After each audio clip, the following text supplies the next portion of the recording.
Na aula de hoje vamos estudar termoquímica. Quando nós olhamos para a palavra termoquímica, nós podemos dividi-la em duas, termo e química. Química, como nós já sabemos, é o que? A ciência que estuda as transformações da matéria e as energias envolvidas nessas transformações, ou seja, as trocas energéticas, envolvidas nessas reações.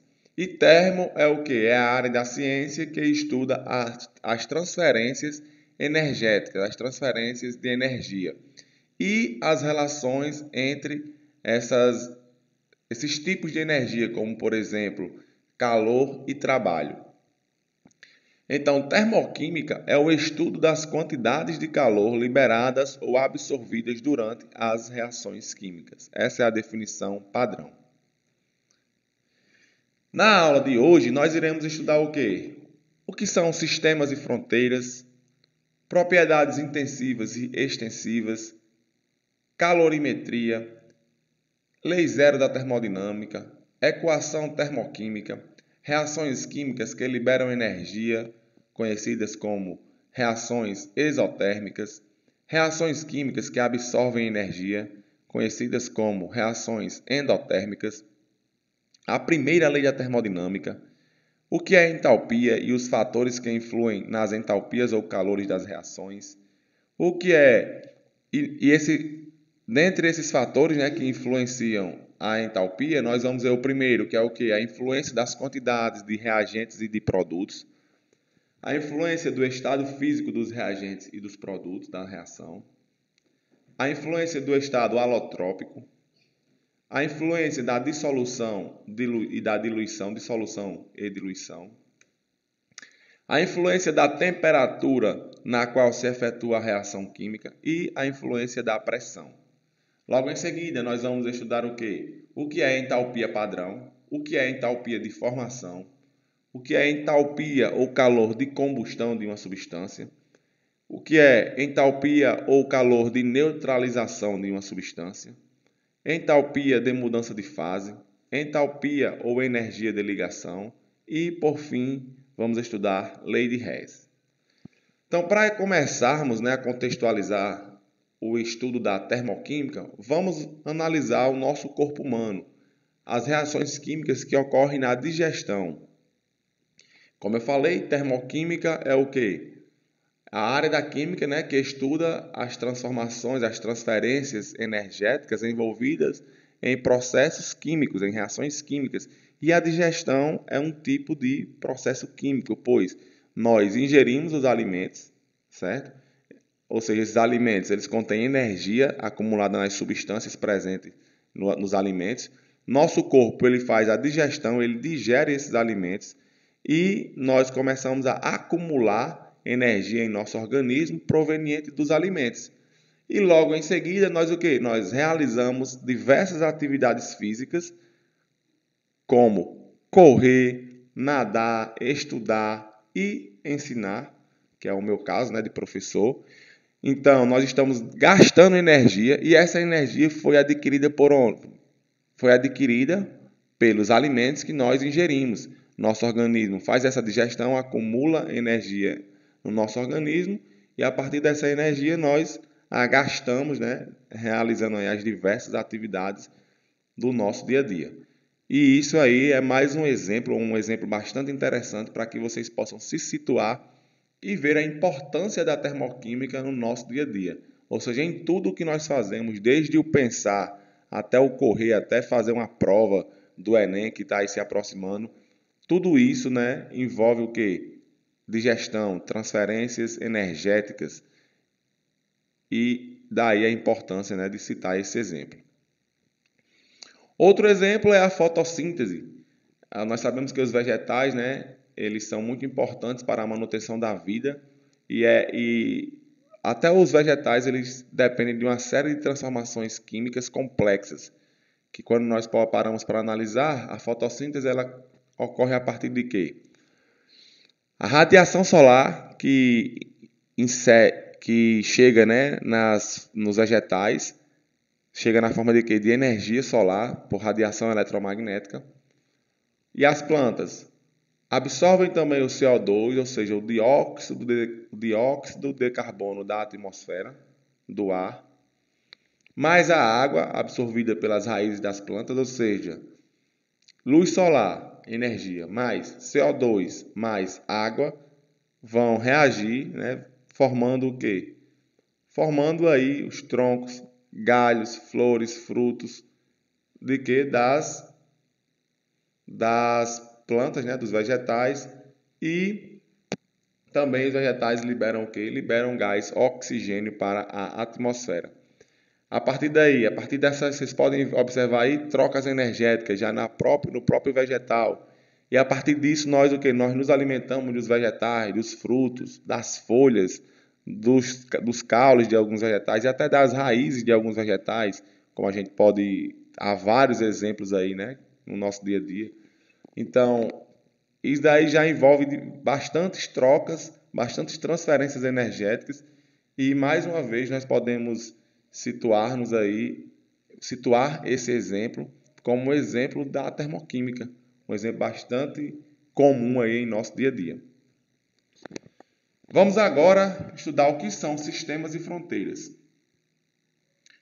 Um sistema, imagine que é um recipiente onde nós colocamos ali substâncias para reagirem, certo? Vamos supor que a gente colocou dois líquidos, duas soluções, um ácido e uma base, por exemplo, ácido clorídrico e hidróxido de sódio, que vão reagir em uma reação de neutralização. Então, essa reação está ocorrendo dentro de um recipiente. Então, o recipiente é o que? É o meu sistema. A região logo em contato com esse recipiente é chamada de quê? De vizinhança, que é aquela região onde vai possibilitar ali, né, ter trocas energéticas com o meu sistema, às vezes até trocas de matéria. E o que é o universo? O universo é o sistema mais a vizinhança, é o todo. E nós temos três tipos de sistemas, basicamente, classificados como sistema aberto, fechado e isolado. Vejamos o que é cada um deles. Um sistema aberto é um sistema que permite troca de matéria e troca de energia. E um exemplo é o nosso corpo, o corpo humano. Quando nós ingerimos alimento, o que é que nós podemos observar? Que o nosso sistema, o corpo humano, ele está permitindo a entrada de matéria dentro desse sistema. Quando nós fazemos excreções como de urina e de fezes, nós estamos liberando matéria. Então, mostrando mais uma vez que o nosso sistema, o corpo humano, ele permite também a liberação de matéria, tanto a absorção como a liberação. Quando nós estamos correndo ou fazendo alguma atividade física, o que é que acontece? Nós estamos liberando suor, certo? Ou seja, nós estamos liberando matéria do nosso corpo para a vizinhança ali, o ar, né? A atmosfera que está logo em contato com o nosso organismo. Então, aí nós já podemos comprovar que o nosso corpo ele permite a liberação, a troca, né, de matéria. E a troca de energia? Quando nós estamos correndo, nadando ou fazendo qualquer atividade física mais intensa, nós observamos que o nosso corpo ele fica quente, né? A gente fica transpirando, né? No caso, liberando suor para tentar, é uma defesa do nosso organismo para tentar manter a temperatura corporal, não se elevar tanto. E nós ficamos o quê? Muito quente, ou seja, nosso corpo ele emite radiação na região do infravermelho, que é a faixa do espectro eletromagnético correspondente ao calor, certo? Então, nós observamos que o nosso corpo ele emite energia na região do infravermelho, ou seja, o nosso corpo ele também permite a liberação de calor, ou seja, a troca energética. Um exemplo de sistema fechado são as compressas térmicas. Como exemplo, quando você leva uma pancada, assim que você leva uma pancada, o que é que se recomenda? Colocar uma compressa fria, né? Então você pega ali uma compressa que está no congelador, está muito fria, né? Congelada, e coloca ali no local da pancada. Por quê? Essa compressa ela vai permitir transferência de energia com o seu corpo, onde ela vai absorver energia do seu corpo e ela vai ficar mais quente, a compressa. E o seu corpo, por consequência, vai ficar mais frio, né? Porque ele está liberando calor para a compressa térmica. Outro exemplo, né? Quando você já levou a pancada ali e aquele local está roxo, você coloca a compressa quente e aí vai ocorrer o inverso. A compressa vai transferir calor para o seu corpo e o seu corpo vai ficar mais quente, né? Permitindo ali com que aquele local onde tem sangue coagulado, talhado ali, né, devido à pancada, ele possa ser disperso e aquele inchaço, né, aquela roxidão, suma mais rapidamente. Então, nesses dois exemplos, vocês percebem que a compressa térmica ela permite trocas energéticas, mas ela não perde a quantidade de matéria dentro da compressa. É tanto que você, sempre que utiliza, você coloca para resfriar ou para aquecer, né? Dependendo do que você deseja. Mas ela sempre vai conter ali sempre a mesma quantidade de matéria, desde que ela não seja furada, rasgada e possa perder aquele líquido, né? Aquela substância que está contido dentro da compressa térmica. E a compressa térmica, ela só permite o quê? A troca de energia, mas não permite a troca de matéria. Já um sistema isolado, que nós temos aqui um exemplo, né, da garrafa de café, ele não permite nem a troca de matéria, nem a troca de energia. E nós sabemos que um sistema isolado, na teoria tudo bem, mas na prática, no mundo real, é muito difícil ou praticamente impossível de se obter um sistema 100% perfeito, ou seja, 100% isolado. Quando nós temos uma garrafa térmica que nós colocamos ali um chá, um café ou até mesmo água quente, é notório, né, que aquela garrafa de café, aquela garrafa térmica, ela vai tentar manter aquela temperatura por um longo tempo, mas a gente sabe que se a gente deixar ali dias, várias horas, aquela temperatura vai diminuindo, ou seja, mostrando que a garrafa térmica ela não é 100% perfeita, 100% isolada termicamente. Ela vai permitir ainda ali uma troca de energia. E ela não permite a troca de matéria, vamos dizer assim, se ela estiver fechada, né? Então é tentando simular um sistema isolado. Mas a partir do momento que você abre, né, a garrafa para tomar ali água quente, café quente, você está quebrando aí essa condição de sistema isolado e a garrafa térmica já não passa mais a ser um sistema isolado porque ela está permitindo a troca de matéria. Então, só para recapitular, um sistema isolado, ele não permite nem a troca de matéria, nem a troca de energia. Um sistema fechado, ele só permite a troca de energia, mas não permite a troca de matéria. E um sistema aberto, ele permite a troca de matéria e a troca de energia. Agora vamos ver o que é uma fronteira diatérmica e uma fronteira adiabática. A fronteira diatérmica, que é o nosso primeiro exemplo, é um caso de que uma fronteira em que ela permite a transferência de calor. Nós temos aqui um corpo quente e um corpo frio. Um corpo quente aqui representado pelo vermelho e um corpo frio pelo azul. E no meio aqui em cinza nós temos o que é a fronteira. Então, nós observamos que o calor ele flui do corpo quente para o corpo frio. Isso nós iremos ver também, estudar na Lei Zero da Termodinâmica. E essa fronteira, ela permite, né, que esse calor transpasse, que ele possa transponer essa fronteira. Ou seja, nós temos uma fronteira diatérmica, uma fronteira que é permissiva ao calor. Já uma fronteira adiabática é uma fronteira não permissiva ao calor. Ela não permite que o calor transpasse, ultrapasse, que ele possa transponer essa fronteira. Então, o calor ele tenta passar pela fronteira, mas ele não consegue, ele volta, ó, que é representado por essa seta. Então, quando nós temos esse tipo de fronteira, nós temos uma fronteira adiabática. A palavra adiabática significa sem trocas de calor, não permite a transferência de calor, certo? Entre dois sistemas ou aquela fronteira não vai permitir a transferência de calor. Agora vamos estudar o que é propriedades intensivas e propriedades extensivas. Propriedade intensiva representada pela letra B minúsculo e propriedade extensiva pela letra B maiúsculo. Então, uma propriedade extensiva, Bzão, é uma propriedade cujo valor é diretamente proporcional à quantidade de matéria presente no sistema.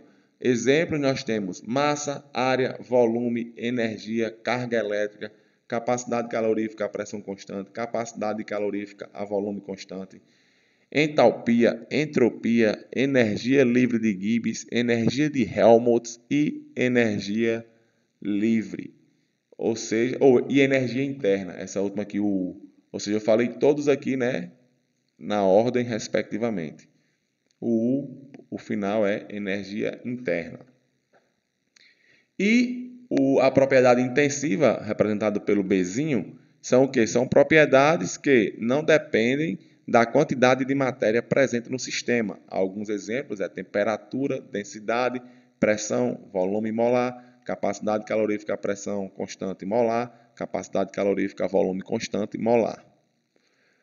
E, para finalizar, nós temos que o quê? Que toda propriedade intensiva, Bzinho, é dado pela divisão pelo quociente entre duas propriedades extensivas, Bzão1 dividido por Bzão2.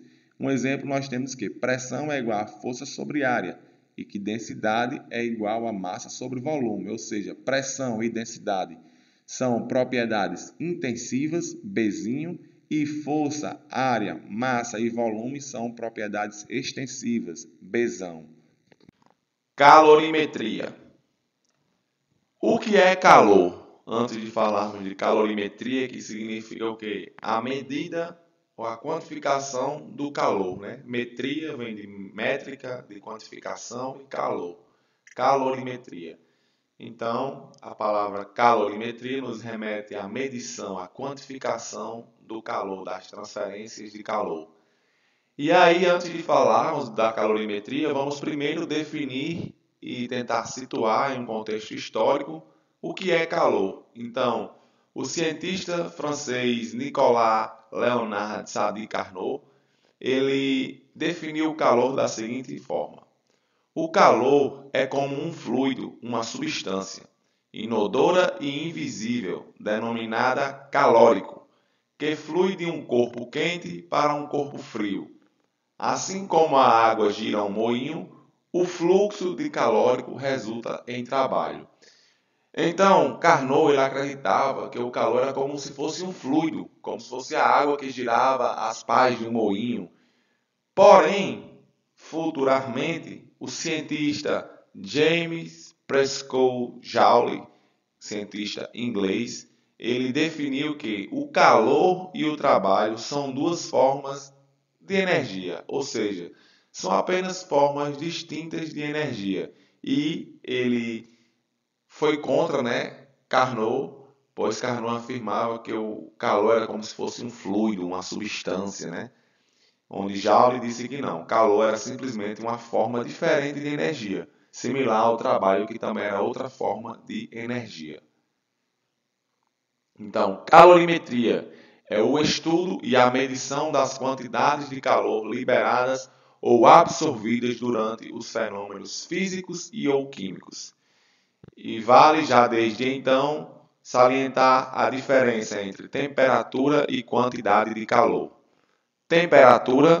A temperatura de um corpo depende da maior ou menor agitação, velocidades de translação, de vibração e de rotação das partículas, átomos, moléculas ou íons que constituem o corpo.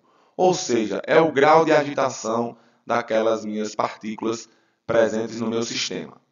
Já a quantidade de calor depende da própria temperatura e da massa total do sistema. Vamos estudar agora ou ver algumas unidades de calor, de quantidade de calor. Primeiro vamos ver a caloria, que é a quantidade de calor necessária para elevar de 14,5 graus Celsius para 15,5 graus Celsius a temperatura de 1 grama de água. Ou seja, elevar em 1 grau Celsius 1 grama de água. E 1 quilocaloria, ou seja, quilo, o K significa 1000, ou seja, 1 quilocaloria significa 1000 calorias. Uma caloria, por sua vez, é igual a 4,18 joules. E que também é igual a 4,18 vezes 10 elevado a 7 erg. J significa joule, que é do Sistema Internacional de Unidades, o SI. E 1 kJ é igual a 1000 joules. A quantos joules correspondem 500 calorias? Ou seja, uma caloria corresponde a 4,18 joules, 500 calorias vai corresponder a quê? Q vai ser igual a 500 vezes 4,18, que vai dar igual a 2.090 joules, ou seja, Q é igual a 2.090 joules ou 2,09 kJ. Agora vamos estudar aqui algumas equações importantes da calorimetria. Primeiro, o Czão aqui do lado significa o quê? Capacidade calorífica. C, capacidade calorífica. Que é igual ao quê? Calor sobre ΔT. Vocês podem ver aqui, ó, Czão é igual a capacidade calorífica, que é dada em Joule por Kelvin. Ou seja, quanto que um corpo ele precisa receber de energia para aumentar ou variar a sua temperatura, né? Então, vamos supor que um corpo, uma determinada matéria X, uma determinada massa, necessite, né, de 10 joules para elevar em 1 Kelvin a sua temperatura. Então, a sua capacidade calorífica vai ser o quê? 10 joules por Kelvin. Ou seja, ele precisa de 10 joules para elevar ou variar a sua temperatura em 1 Kelvin. Logo, calor também pode ser dado igual a capacidade calorífica vezes ΔT. Só é passar o ΔT multiplicando. E daqui nós podemos definir que capacidade calorífica ela pode ser dada também tanto por capacidade calorífica específica vezes a massa, como também por capacidade calorífica específica molar vezes o número de mols. Então, essa equação ela se subdivide em duas, onde calor vai ser igual a massa vezes capacidade calorífica específica vezes ΔT, onde capacidade calorífica específica é igual a capacidade calorífica dividida pela massa molar, ou pela massa. E a outra equação é que calor é igual a N, número de mols, vezes capacidade calorífica específica molar, vezes ΔT, onde capacidade calorífica específica molar é igual a capacidade calorífica dividido por N, que N é o número de mols. E aqui está, né, as respectivas definições e peculiaridades que vocês devem saber. Calor no sistema internacional é dado em Joule, temperatura, variação de temperatura, temperatura final menos temperatura inicial, que no sistema internacional é dada em Kelvin, capacidade calorífica a gente já falou, que é dada em Joule por Kelvin, capacidade calorífica específico, né, também conhecido como calor específico, é dado em Joule por grama vezes Kelvin, e calor específico molar, CM, ou capacidade calorífica específica molar, é dado em Joule por mol vezes Kelvin. Que quantidade de calor é liberada por uma reação química que é capaz de elevar de 20 graus Celsius para 28 graus Celsius a temperatura de 2 kg de água? Calor específico da água é igual a 1 caloria vezes grama menos 1 vezes grau Celsius menos 1. Ou seja, aqui estão os dados, né? Ó, temperatura inicial, temperatura final, capacidade calorífica específica e a massa. Só é a gente substituir nessa equação, onde nós vamos ter que a massa vai ser dada em gramas, né? 2.000 gramas, que é igual a 2 kg. A capacidade, o calor específico já foi dado, que é 1, e a diferença de temperatura. Por que aqui está em graus Celsius e não em Kelvin? Porque a diferença aqui vai dar a mesma, certo? Se vocês fizerem tanto em graus Celsius como em Kelvin, essa diferença, esse ΔT será o mesmo. Então, 28 menos 20 vai ser 8. Quando vocês resolverem isso, vocês encontrarão que o calor necessário para elevar de 20 graus Celsius até 28 graus Celsius a temperatura de 2 kg de água é de 16.000 calorias ou 16 quilocalorias. Vamos resolver aí mais uma questão. Em uma aula experimental de calorimetria, uma professora queimou 2,5 gramas de castanha de caju crua para aquecer 350 gramas de água em um recipiente apropriado para diminuir as perdas de calor. Com base na leitura da tabela nutricional a seguir e na medida da temperatura da água após a queima total do combustível, ela concluiu que 50% da energia disponível foi aproveitada, ou seja, uma eficiência de apenas 50%. O calor específico da água é 1 caloria vezes grama menos 1 vezes grau Celsius a menos 1. e sua temperatura inicial era de 20 graus Celsius. Aqui está a tabela, né, onde ele afirma que a quantidade de os valores, né, energéticos, a quantidade de carboidrato, proteína e gorduras totais liberados na queima de 10 gramas de castanha, né? São 2 castanhas. Corresponde a 2 castanhas. E aí ele pergunta: qual foi a temperatura da água em graus Celsius medida ao final do experimento? Então, ó, ele disse que queimou 2,5 gramas de castanha, a quantidade para aquecer 350 gramas de água, afirma que a eficiência do processo foi de 50%, ou seja, apenas 50% da energia liberada na queima da castanha foi aproveitada, dá o calor específico, né, da água, que é 1, e também diz a temperatura inicial, que é de 20 graus Celsius. E na tabela ele afirma que a quantidade de calor, né, de energia contida aí em 10 gramas de castanha, que corresponde a 2 castanhas, é 70 quilocalorias. Então vamos resolver essa questão. Está aqui todos os dados, né, como eu já comentei com vocês, ali em cima. E agora o primeiro passo é o quê? Se ele afirma que em 10 gramas da castanha libera-se 70 quilocalorias, em 2,5 gramas vai liberar quanto? Que é o que ele realmente queima, né? Na questão ele afirma que só queima 2,5 gramas. Então você vai fazer aqui uma regra de 3, onde calor será igual a 70 quilocalorias vezes 2,5 gramas dividido por 10 gramas. Corta grama com grama, sobra quilocaloria. Ou seja, o calor liberado na queima de 2,5 gramas de castanha é 17,5 quilocalorias. Como o processo ele só tem eficiência de 50%, ou seja, a quantidade de calor liberada vai ser o quê? A metade de 17,5 quilocalorias. 17,5 quilocalorias corresponde a 17.500 calorias. Então, a metade disso vai dar o quê? 8.750 calorias. Então, a quantidade de calor, né? Aqui a gente coloca essa equação para descobrir quem vai ser a temperatura final após queimar esses 2,5 gramas de castanha. Então, calor é igual a massa da água vezes capacidade ou calor específico da água vezes ΔT. Substituindo todos os valores, vamos encontrar quem é TF, que será igual a 45 graus Celsius. Agora vamos falar da lei zero da termodinâmica. A lei zero da termodinâmica, ela nos afirma o quê? Que o calor, né, ele flui, ou ele é transferido do corpo quente para o corpo frio. Então, se nós temos aqui inicialmente 3 corpos, 3 blocos, né, aquecidos, o A, o B e o C, onde a temperatura de A é maior do que a temperatura de B, que é maior do que a temperatura de C.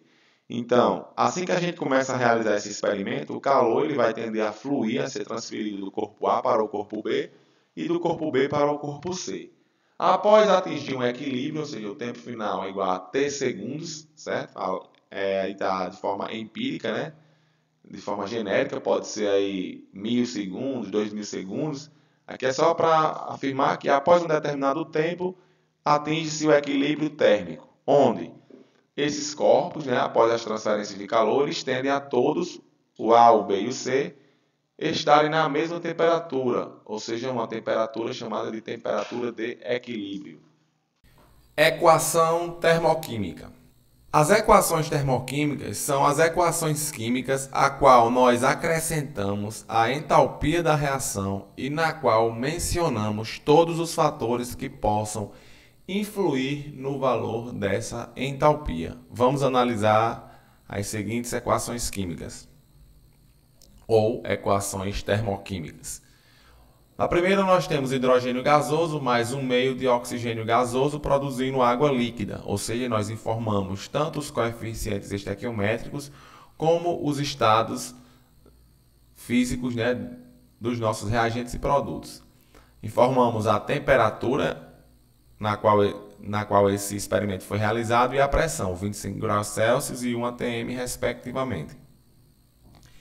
E o ΔH, a variação de entalpia, que é igual a menos 286,6 kJ por mol. Ou seja, nós estamos aqui afirmando, como nós iremos ver no nosso próximo tópico, que a variação de entalpia é de uma reação exotérmica, ou seja, uma reação que libera energia. Quando esse valor aqui é negativo do ΔH, é sinal de que a minha reação ela é exotérmica. Agora, na segunda reação, nós temos a queima, né, a combustão do carbono diamante. É importante destacar o estado alotrópico do carbono, né, do elemento com o qual você está ali trabalhando. Então, carbono diamante mais oxigênio gasoso vai produzir o que? CO2 gasoso, dióxido de carbono. Logo, a temperatura e a pressão foi identificada, 25 graus Celsius no ATM, e o ΔH da reação também foi identificado, menos 395 kJ por mol. No nosso terceiro caso, nós temos o que? 1 meio de H2 mais 1 meio de Cl2 gasoso, ambos gasosos, produzindo o que? Ácido clorídrico aquoso, pois o que? Essa reação ela ocorre em contato com a água, né? Então, forma-se o ácido clorídrico e em água ele vai passar a ser ácido clorídrico gasoso. Reação realizada a 25 graus Celsius no ATM e o ΔH é menos 167,2 kJ por mol. Todas as reações aqui que nós estamos analisando são reações exotérmicas, pois tem o sinal negativo, né? Aqui no ΔH, logo esse sinal negativo significa que a reação ocorre com liberação de energia, liberação de calor. E a última, para a gente comparar com a anterior que nós acabamos de ver, ó, nós não temos 1 meio de H2 gasoso, nós temos só 1 mais 1 mol ou uma molécula de Cl2 gasoso, produzindo o quê? 2HCl gasoso. Aqui já não é aquoso, ó, diferente do exemplo de cima. A reação foi realizada a 75 graus Celsius, diferente da anterior, que foi realizada a 25 graus Celsius. E a pressão foi mantida constante, 1 atm. Logo, o ΔH será diferente do ΔH da reação anterior, pois a gente modificou, né, as condições reacionais e também aqui as quantidades de reagentes aqui, pelos coeficientes estequiométricos é possível notar. Logo, o ΔH é igual a menos 184,1 kJ por mol, diferente da anterior, que é de menos 167,2 kJ por mol. O que são reações químicas que liberam energia? As famosas reações exotérmicas. Uma reação exotérmica, como nós já comentamos, é uma reação que libera energia. Logo, nós podemos representá-la da seguinte forma: reagentes gerando ou produzindo aí os produtos, ou sendo transformado em produtos, mais a energia.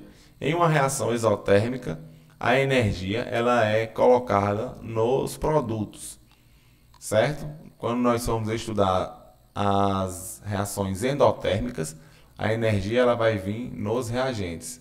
Então, que isso fique bem claro aqui, ó. Nas reações exotérmicas, com liberação de energia, a energia ela aparece nos produtos. Então, de um caminho reacional, analisemos esse gráfico. Aqui nós temos os reagentes, o estado energético dos reagentes. Logo, ocorre o que? A passagem pelo complexo ativado, superando a barreira energética da energia de ativação. E logo em seguida cai, né, até o nível energético dos produtos. Nós podemos observar que o nível de energia dos reagentes é maior do que o dos produtos.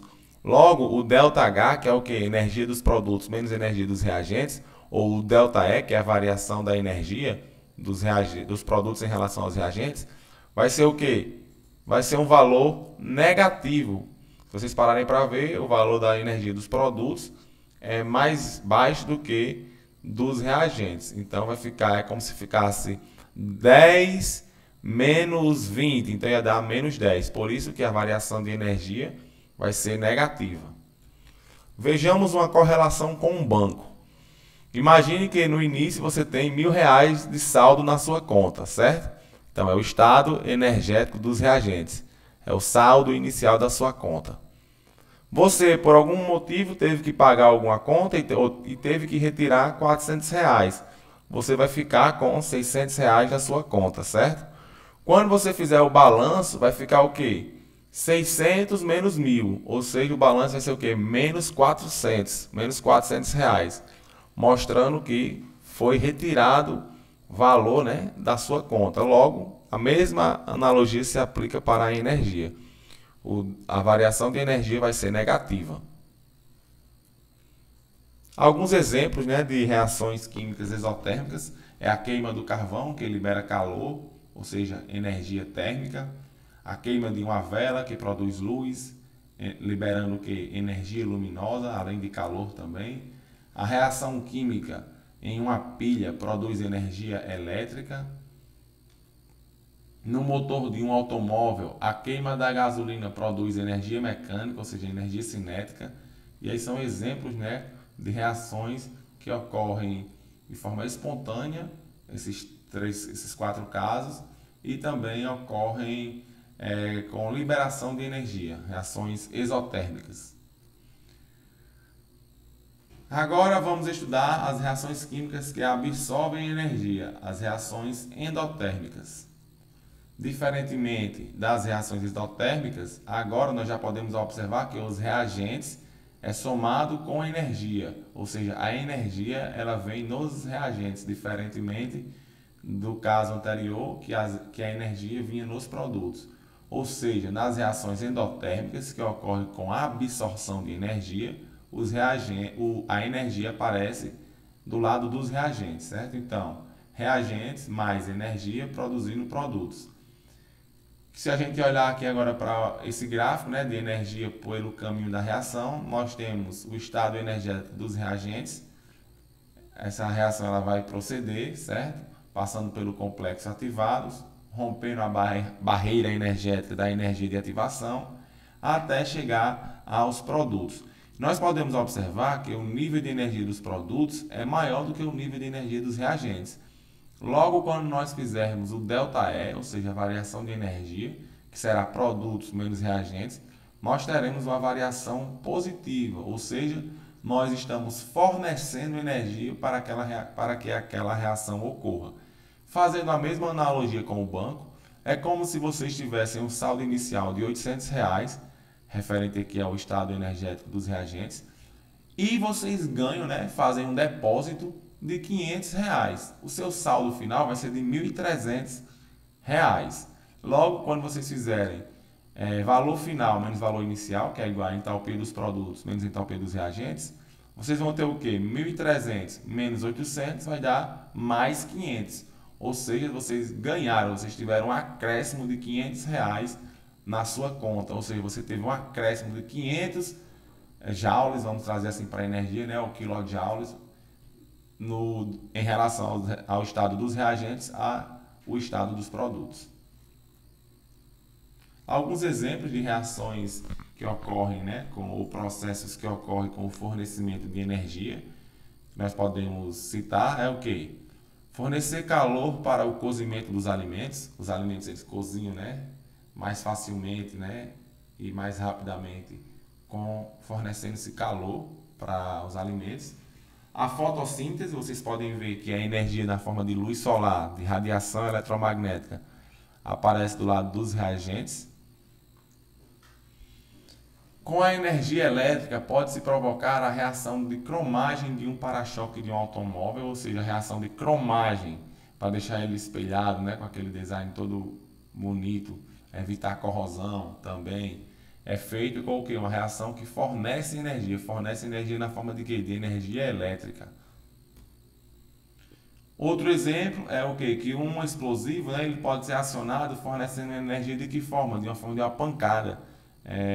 Até nas armas, né, que nós temos, por exemplo, tem um gatilho que vai se chocar ali com a espoleta e aquele choque é que vai fazer com que a espoleta tenha uma certa explosão que vai impulsionar, né, vai gerar uma explosão maior da pólvora que vai impulsionar um projétil com determinada velocidade, né, que pode causar danos aí irreversíveis a seres vivos e enfim.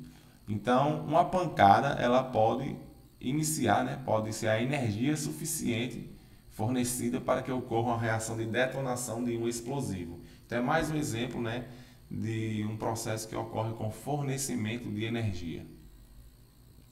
Vamos ver aqui agora alguns processos físicos, lembrando que aqui são processos físicos, não são reações químicas, que ocorrem tanto de forma exotérmica como de forma endotérmica, que são os estados físicos da matéria. Vamos trabalhar aqui para a água, levar em consideração a substância água. No estado sólido, nós temos o gelo, no estado líquido, temos a água que nós tomamos, e no estado gasoso, temos o vapor de água, né, que está aí presente na atmosfera. Então, vamos lá. Quando a água passa do estado sólido para o estado líquido, nós estamos o quê? Fornecendo energia, e esse processo chama-se de fusão.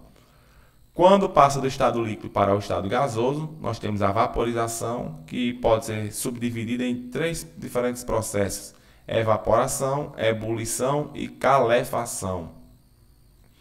Quando a água passa diretamente do estado sólido para o estado gasoso, nós temos a sublimação. E todos esses processos, em verde, ocorrem com a absorção de energia, ou seja, são processos endotérmicos. A água passando do estado gasoso para o estado líquido é a condensação, ou também conhecido como liquefação, e ocorre com liberação de energia. Do estado líquido para o estado sólido, solidificação, também ocorre com liberação de energia. E do estado gasoso ao estado sólido, nós temos a sublimação inversa ou ressublimação. Então, todos esses processos em vermelho são processos físicos exotérmicos que ocorrem com liberação de energia. Vamos resolver agora um exercício. Algumas reações químicas se processam espontaneamente, porém outras necessitam absorver energia de uma fonte externa.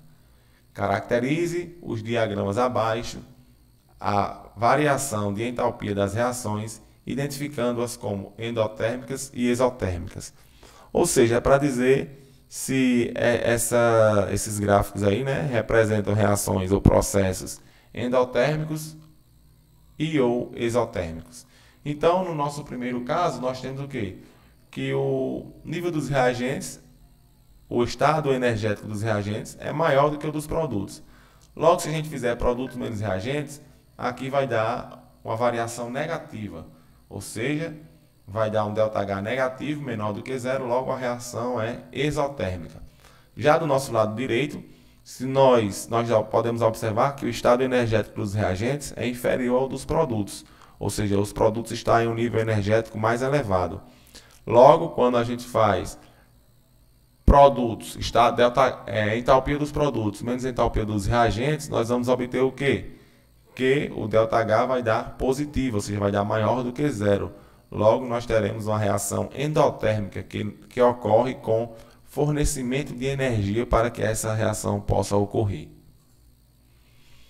Agora vamos falar rapidamente aqui da primeira lei da termodinâmica, uma lei muito importante, né, para a ciência, onde essa lei, vamos traduzi-la aqui, ela é considerada como a lei da conservação da energia, onde a energia não pode ser criada nem destruída, apenas transformada. E em um sistema isolado, a quantidade total de energia é constante. U é energia interna, Q é calor e W é trabalho. Onde nós podemos afirmar que ΔU é igual a calor mais trabalho, ou seja, variação da energia interna de um sistema é igual a calor mais trabalho. Só por motivos de curiosidade, eu não vou cobrar isso em avaliação, certo? Para o ensino médio, mas ΔU, ou seja, energia interna, é considerada uma função de estado, que depende apenas dos estados iniciais e final daquele meu processo. Já calor e trabalho não são considerados, não são, na verdade, funções de estado, ou seja, ela vai depender do caminho ali pelo qual aquele processo ocorreu. Então, vale sempre lembrar, energia interna é uma função de estado, depende apenas dos estados iniciais e final do meu processo. E calor e trabalho não são funções de estado. Calor, representado pela letra Q, e W, né, que é a letra que representa o trabalho. Agora, eu vou comentar aqui com vocês 2 tipos de aparelhos para medir transferências energéticas ou a quantidade de energia liberada em uma reação. Primeiro, um calorímetro simples, né, que vocês podem observar aí, que é apenas o quê? Um termômetro, tem um agitador e um copo de espuma de poliestireno. E ele é aberto à atmosfera, ou seja, essa reação ocorre a pressão constante, E nós iremos ver, né, que a entalpia é o quê? É a medida do calor em uma reação, em um processo químico, ocorrido o que? A pressão constante. Então, o calorímetro simples é utilizado para que nós possamos medir quanto que foi liberado ou absorvido em uma reação química, se a reação foi do tipo endotérmica ou exotérmica. Já o calorímetro de bomba, que é feito a medida das transferências energéticas, né? As transferências de calor a volume constante, ou seja, o calorímetro de bomba ele tem por característica ter o seu volume constante, ele nos serve para medir a quantidade de energia interna, ou seja, variação de energia interna daquele meu sistema. Logo, vocês podem ver que é um pouco mais complexo, onde nós temos um termômetro, certo? Aqui por fora, temos água, né, aqui na região de fora. Nós temos uma bomba calorimétrica, aqui toda essa região. A amostra que a gente vai queimar, vamos dizer assim, nós temos oxigênio sob pressão, porque o oxigênio que é o comburente, mais combustível que está aqui, que é a nossa amostra, e mais a energia, né, necessária para que ocorra essa explosão, nós vamos ter uma reação química aqui de combustão, por exemplo, e essa reação ela vai ser ativada por quê? Por um botão de ignição, como vocês estão vendo aqui, ó. Vai passar aqui uma descarga elétrica que vai começar, né, a iniciar aqui a combustão, a reação de combustão desse meu material. E aqui nós temos a entrada de oxigênio, o local por onde injeta-se oxigênio. Então vocês podem ver que ele é todo isolado, todo fechado, esse processo, mostrando, né, que ele é feito a volume constante e serve para que nós possamos calcular a variação de energia interna do meu sistema. E agora, depois de tanto falar o que é entalpia, vamos definir o que é entalpia. A entalpia de um sistema é uma grandeza expressa em unidade de energia que informa a quantidade de energia desse sistema que poderia ser transformada em calor em um processo a pressão constante. O que importa, pessoal, é isso aqui, ó, é a quantidade de calor trocada, transferida, transformada por um processo químico a pressão constante, certo? Calor a pressão constante é a definição de entalpia dado pela letra H. Então, calor a pressão constante é igual a H. A variação de entalpia ΔH de um sistema informa a quantidade de calor trocado por esse sistema, a pressão constante, QP. O sinal do ΔH informa se o processo é exotérmico, quando o ΔH é menor do que zero, ou seja, ΔH negativo, ou endotérmico, quando o ΔH é maior do que zero, ou seja, ΔH positivo. ΔH é igual à entalpia final menos a entalpia inicial, ou então ΔH é igual à entalpia dos produtos, ou o somatório da entalpia dos produtos, menos a entalpia dos reagentes, ou o somatório das entalpias dos reagentes. Mais uma vez, para exemplificar, uma reação endotérmica ΔH maior do que zero é uma reação que ocorre com o quê? Ganho de energia, ou seja, e lembrando, né, sempre que os processos onde nós trabalhamos com medição de entalpia tem que ser feito a pressão constante. E numa reação exotérmica, o ΔH será negativo, ou seja, nós liberamos calor do sistema. Então, se nós olharmos aqui, ó, o saquinho ficou ainda maior, certo? Porque nós estamos fornecendo energia para o meu sistema. E no caso B aqui, no nosso caso ao lado, nós temos o que? O saquinho menor, porque nós estamos retirando o calor do meu sistema. Agora vamos estudar os fatores que influenciam nas entalpias ou calores das reações. O primeiro fator que nós iremos estudar é o que? A influência da quantidade de reagentes e de produtos. Vejamos, a quantidade de calor liberada ou absorvida em uma reação depende, em primeiro lugar, das quantidades dos reagentes e dos produtos que participam da reação. Nesse nosso primeiro exemplo, nós temos o quê? Nós temos 2 mols de gás hidrogênio mais 1 mol de gás oxigênio, produzindo 2 mols de água no estado gasoso, no estado de vapor. E o ΔH é igual a menos 485,8 kJ. Se nós dividirmos por 2, certo? Nós não vamos ter mais 2 mols de gás hidrogênio, apenas 1 mol. Não vamos ter 1 mol de gás oxigênio, apenas 1 sobre 2 mols, ou seja, 0,5 mols de gás oxigênio. E não vamos ter 2 mols de água no estado vapor, no estado gasoso, e sim apenas 1 mol. Logo, o ΔH também será dividido por 2, será a metade de menos 485,8 kJ, que será o que? Menos 242,9 kJ. Então vamos resolver um exercício. Nos Estados Unidos, em 1947, a explosão de um navio cargueiro carregado de fertilizante nitrato de amônio causou a morte de cerca de 500 pessoas.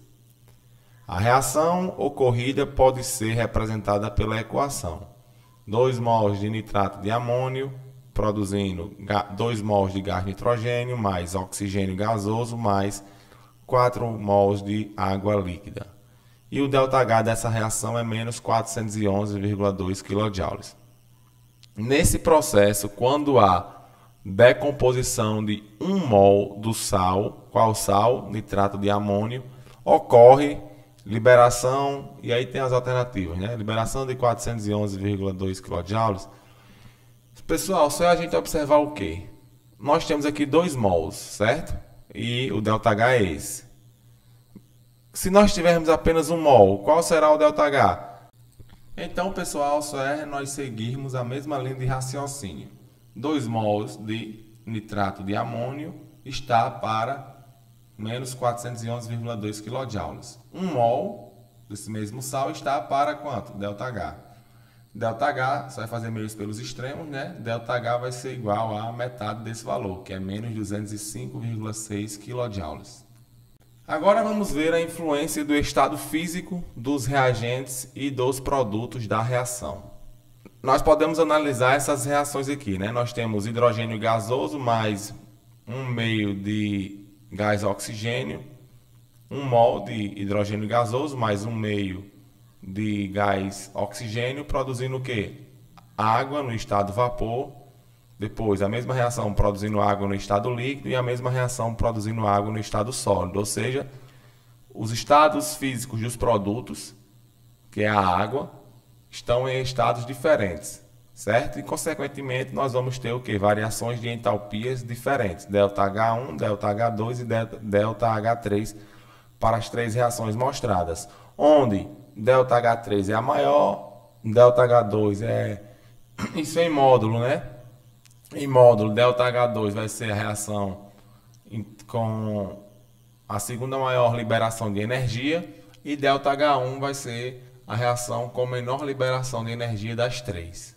Se a gente colocar em módulo, como eu falei, ΔH3 é maior do que ΔH2, que é maior do que ΔH1. E aí a gente pode também fazer a seguinte analogia, né, para ficar melhor para vocês entenderem. Então, nós temos aqui água no estado vapor, água no estado líquido e água no estado sólido. À medida que nós vamos da esquerda para a direita, ou seja, do estado gasoso para o estado líquido e para o estado sólido, nós fazemos o quê? Nós diminuímos a agitação, ou seja, a energia das moléculas de água.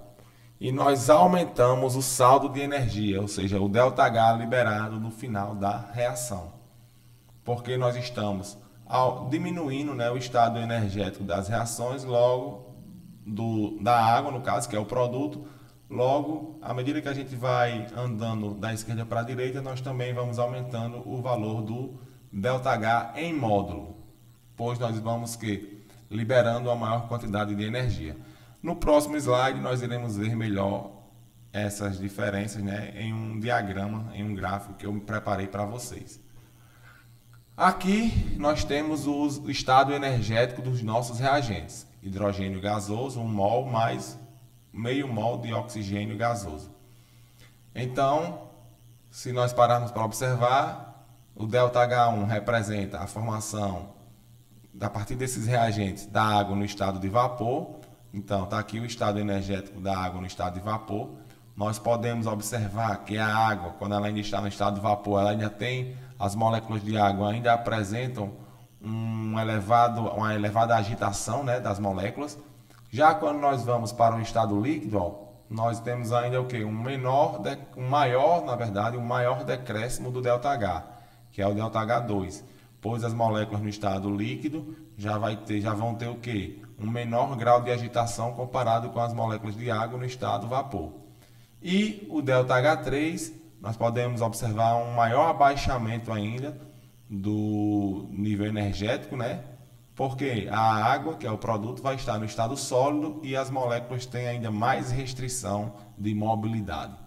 Logo, a gente consegue provar aqui também de forma de demonstrar, né, melhor, de acordo com esse diagrama, que em módulo o valor do ΔH3 vai ser maior do que o ΔH2, que vai ser maior do que o ΔH1. Também conseguimos aqui, a partir desses valores, calcular o ΔH de fusão e o ΔH de vaporização, onde o ΔH de fusão vai ser ΔH2 menos ΔH3, que vai ser igual ao que? A mais 6 kJ por mol. E o ΔH de vaporização vai ser o que? ΔH1 menos ΔH2, que vai dar igual a mais 43,7 kJ por mol.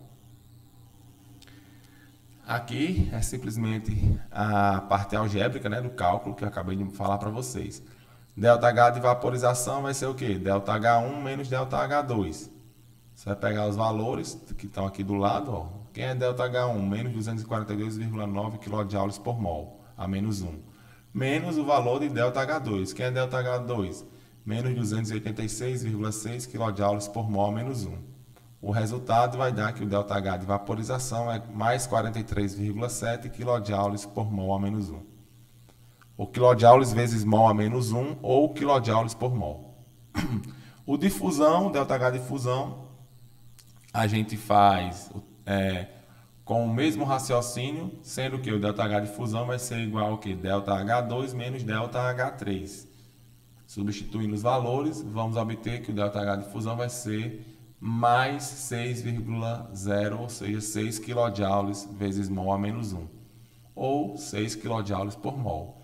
Lembrar que esses dois processos, tanto a vaporização como a fusão, ocorre com a absorção de energia, pois a água está passando de um estado menos energético para um estado mais energético, então ela tem que absorver energia, né, para passar para esse estado de maior energia. Por isso que os valores de ΔH são positivos, certo?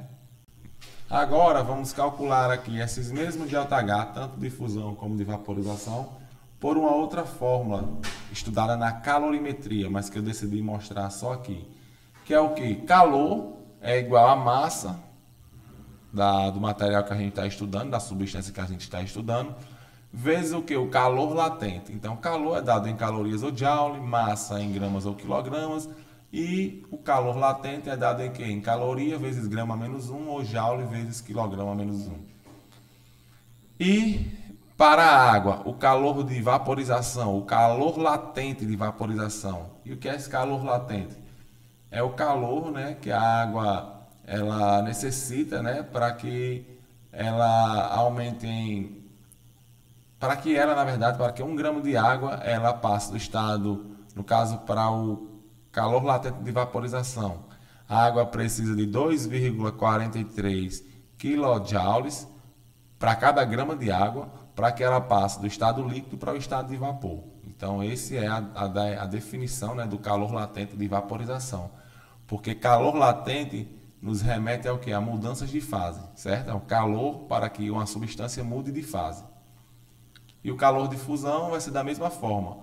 A água ela precisa de 334 joules vezes grama menos 1, ou seja, ela precisa de 334 joules para passar 1 grama de água do estado sólido para o estado líquido. Então vamos lá, 1 grama de água ou 1 mol de água tem o que? 18 gramas, porque a massa molar da água é 18. Então 1 mol de água tem 18 gramas. Logo, nós somente fazemos a aplicação da fórmula em que calor é igual a massa vezes calor de vaporização nesse caso. Substituindo, nós vamos encontrar que o calor será igual, o calor, né, de vaporização será igual a ΔH de vaporização, como nós vimos no exemplo anterior, que será igual a 43,7 kJ. No caso da água, né, aqui para o calor de fusão, calor latente de fusão, para que nós possamos calcular quanto de calor será necessário para transformar 1 mol de água do estado líquido do estado sólido para o estado líquido, nós vamos encontrar que será o quê? 18 gramas vezes 334 joules vezes grama menos 1, que vai dar igual a 6 quilojoules.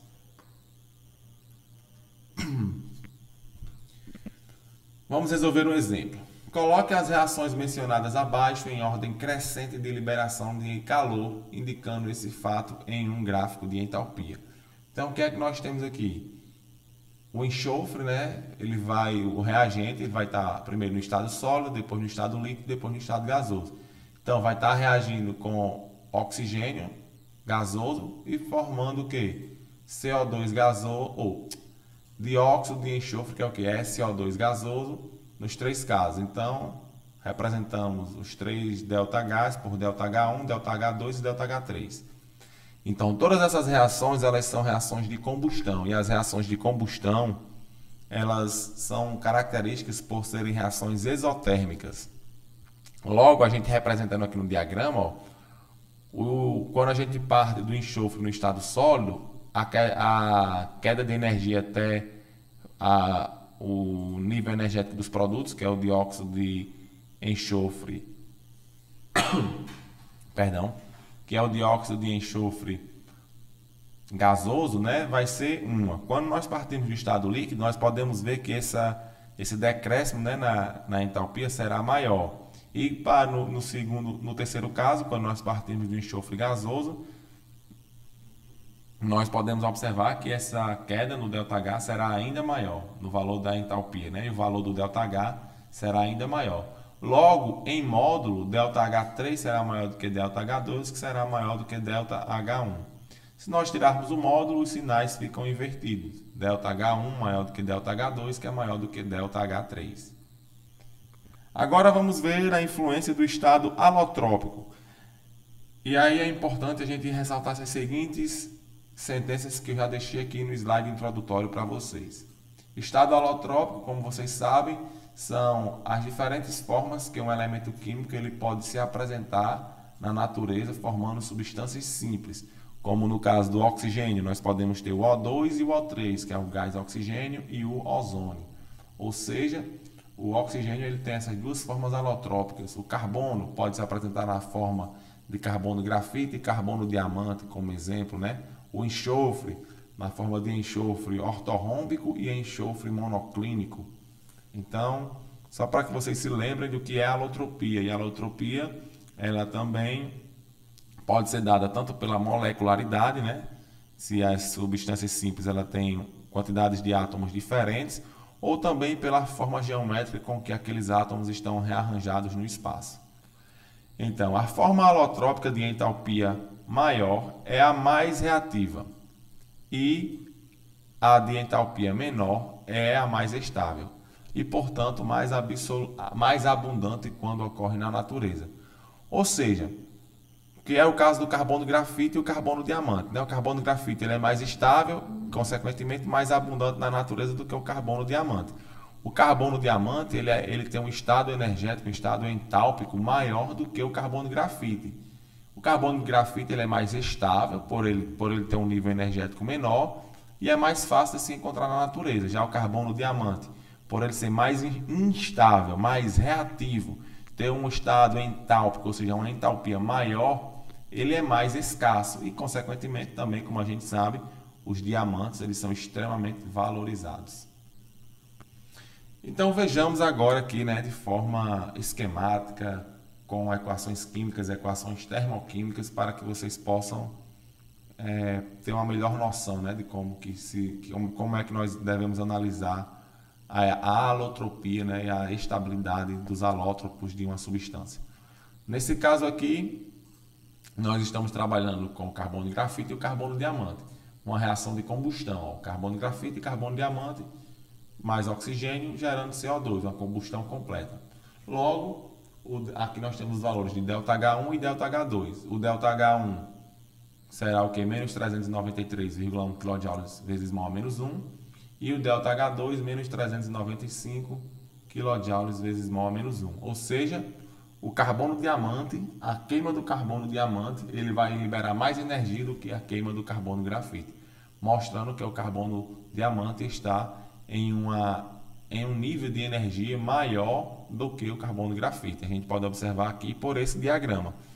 A queima do carbono grafite vai liberar uma energia até o estado dos produtos, que é o CO2, uma energia, né, a variação de energia ΔH1.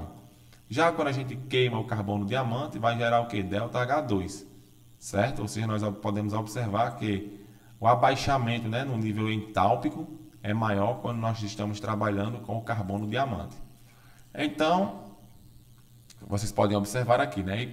E se nós quisermos saber quem é o ΔH, que é a diferença do ΔH2 menos o ΔH1, que será o quê? ΔH será igual a menos 1,9 kJ por mol, ou seja, que daqui a gente pode inferir que é o processo, esse ΔH, é o processo de transformação do carbono diamante para o carbono grafite. Ó. Do carbono diamante ao carbono grafite, ocorre com o quê? Com a liberação de 1,9 kJ por mol de carbono, grafite, né? E se nós quisermos o inverso, ou seja, passar de uma forma mais estável para uma forma mais instável, para que isso ocorra, nós devemos o quê? Fornecer energia. É tanto que o ΔH agora passa a ser positivo, de mais 1,9 kJ vezes mol, a menos 1. E isso, se a gente levar para a natureza, só é analisarmos que é mais fácil encontrar carbono grafite do que carbono diamante. O carbono diamante ele só se forma, né, em altas pressões e altas temperaturas, nas profundezas aí do núcleo terrestre, do nosso planeta, né? Lá no subsolo, lá embaixo mesmo, não vou saber precisar a vocês qual as profundidades ou quais as pressões e temperaturas para que se forme o carbono diamante, mas a gente sabe que ele só se forma em condições extremas e por isso, né, da sua escassez e do seu valor elevadíssimo no mercado. Agora vamos estudar a influência da dissolução e da diluição. Se nós pegarmos hidróxido de sódio e dissolvermos em água, esse processo ele vai ocorrer o quê? Com liberação de energia, ou seja, um processo exotérmico com ΔH menor do que zero. Já se nós pegarmos o tiosulfato de sódio, Na2S2O3, e adicionarmos a água, esse processo irá ocorrer com o quê? Com ganho de energia, um processo endotérmico. Nesse primeiro caso, do hidróxido de sódio, se a gente colocar a mão, né, aqui por fora do recipiente, para termos uma noção de qual é a sensação que a gente vai sentir. Como vai liberar energia esse processo, nós vamos sentir o quê? Que o vaso vai esquentar, o vaso vai ficar quente, esse recipiente. Nesse meu segundo caso aqui, o que é que vai acontecer? Eu vou notar que o vaso, né, ali o meu sistema, ele vai esfriar. Por quê? Porque ele está ocorrendo com absorção de energia do meio ambiente. Então, aqui vai ficar frio, no nosso segundo exemplo aqui, do tiosulfato de sódio. Pois é um processo endotérmico, com absorção de energia. Vamos analisar agora esse seguinte slide, né? Imagine a seguinte experiência. Nós temos 1 mol de ácido sulfúrico e esse 1 mol é dissolvido a 25 graus Celsius em quantidades crescentes de água.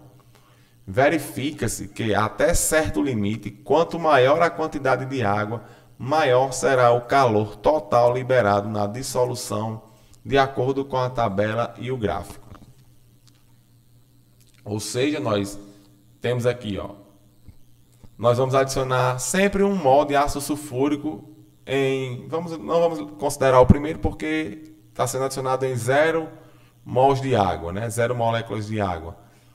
Então, a partir de quando a gente adiciona em 1 mol de água, vai ocorrer o que? O processo de ionização, né? Então, já vai liberar o que? Menos 28 kJ. Se nós adicionarmos, né, esse ácido sulfúrico em 2 mols de água e assim sucessivamente, nós vamos observando que a quantidade de energia liberada vai aumentando, até que nós vamos ter um limite. E isso aqui também pode ser observado no gráfico. Certo? Aqui, ó, na nossa ordenada, nós vamos, que é o eixo Y, nós vamos observando aqui a quantidade de energia que está sendo liberada. E no eixo X, no eixo horizontal, a quantidade de mols de água que nós estamos utilizando para ionizar, né, para dissolver esse ácido sulfúrico. Então a gente observa uma grande queda aqui inicialmente e depois tende a se estabilizar e ficar constante, ou seja, atingir-se um limite. Que esse limite é em torno de 20, quando nós dissolvemos 1 mol de ácido sulfúrico em 24 mols de água. E a quantidade de energia liberada será de menos 84,4 kJ, certo? De energia. Então, vamos só apenas ler para ratificar o que eu acabei de explicar. Aumentando infinitamente a quantidade de água de dissolução, a quantidade total de calor liberado tende para um certo limite. Essa quantidade máxima de calor, que é liberada pela dissolução de 1 mol de ácido sulfúrico, é denominada entalpia ou calor de diluição total ou infinita da substância. E escreve-se que nós temos aqui 1 mol de ácido sulfúrico, mais esse aquoso quer dizer o quê? Que é como se nós estivéssemos dissolvendo 1 mol de ácido sulfúrico líquido em uma quantidade infinita de água, certo? Que vai gerar o que é H2SO4 aquoso, ou seja, ácido sulfúrico aquoso. E a quantidade de energia liberada fica ΔH com esse símbolo de infinito, né? Dizendo que é o quê? Uma diluição infinita, uma diluição total, será um limite de menos 84,4 kJ por mol. Agora vamos estudar mais um parâmetro que é a influência da temperatura na qual se efetua uma reação química. Aqui nós temos a mesma reação química, né, de hidrogênio gasoso mais cloro gasoso, formando 2 mols de HCl gasoso. Só que essas duas reações elas são realizadas em temperaturas diferentes. Uma a 15 graus Celsius e a outra a 75 graus Celsius. Logo, os valores de ΔH também são diferentes. Aqui é realizada a uma temperatura mais elevada, ela vai ter um valor de ΔH ligeiramente maior do que maior em módulo, né? Lembrar sempre que eu estou falando em módulo, porque se for analisar só de forma numérica, o 184 menos 1 ele é menor do que o 183,9. Então, lembre-se sempre que quando eu falo que é maior, aqui nesse caso é em módulo, certo? Então, se a gente for analisar aqui, ó, aqui estão os dados à esquerda da reação ocorrida que ocorre a 15 graus Celsius e na direita os dados da reação que ocorre a 75 graus Celsius. O que é importante, né, vocês saberem aqui, é que há diferença se nós realizarmos a mesma reação em temperaturas diferentes, os valores de entalpia serão diferentes, ou seja, a entalpia é dada em função da temperatura. E nesse exemplo específico, quanto maior a temperatura, nós observamos que nós aumentamos o estado entálpico, né, o estado energético, tanto dos produtos como dos reagentes, em relação ao caso em que a reação ela é realizada em uma temperatura inferior. E agora, por fim, vamos falar da pressão, a influência da pressão. E podemos afirmar que a pressão praticamente não influi nos calores de reações que envolvem sólidos e líquidos. Mesmo em reações que envolvem gases, a influência da pressão é muito pequena, tornando-se perceptível somente em pressões elevadíssimas, da ordem de 1000 atm. Sendo assim, não devemos nos preocupar com a influência da pressão em nossos cálculos. Ou seja, pessoal, a pressão ela tem uma certa influência, mas é tão pequena que nós não vamos levar em consideração para os problemas que nós iremos estudar. Agora vamos falar da entalpia padrão, que é dada por essa representada, né, por essa letra H com sinalzinho de grau, né, essa bolinha acima, do lado direito. Então, o que é entalpia padrão? A entalpia padrão de uma substância corresponde a essa substância em sua forma pura ou estado padrão na pressão de 100 kPa, que é igual a 1 bar. Também pode ser considerado de aproximadamente igual a 1 atm. 100 kPa, 1 bar e 1 atm. E numa temperatura de interesse, que geralmente é escolhida como sendo 25 graus Celsius. Os solutos em solução devem estar em uma concentração de 1 mol por litro. Então é muito importante a gente saber que para se calcular a entalpia padrão de uma substância, ela deve estar a uma pressão de 1 bar ou 1 atm ou também de 100 kPa, são sinônimos. Adota-se 25 graus Celsius como sendo a temperatura para se calcular a entalpia padrão e também a solução ela deve estar em uma concentração de 1 mol por litro. Lembrando que a temperatura é uma convenção, certo? Mas a pressão e a concentração molar elas são estabelecidas. Então, o ΔH é igual o ΔH padrão será igual, como a gente já viu, ΔH, o somatório das entalpias dos produtos menos o somatório das entalpias dos reagentes. Ou seja, ΔH padrão é igual a entalpia padrão dos produtos menos entalpia padrão dos reagentes. Isso de forma mais simplificada. Agora vamos ver aqui uma analogia para que nós possamos dizer qual substância simples terá uma entalpia considerada como zero, certo? Então vamos primeiro começar por essa analogia.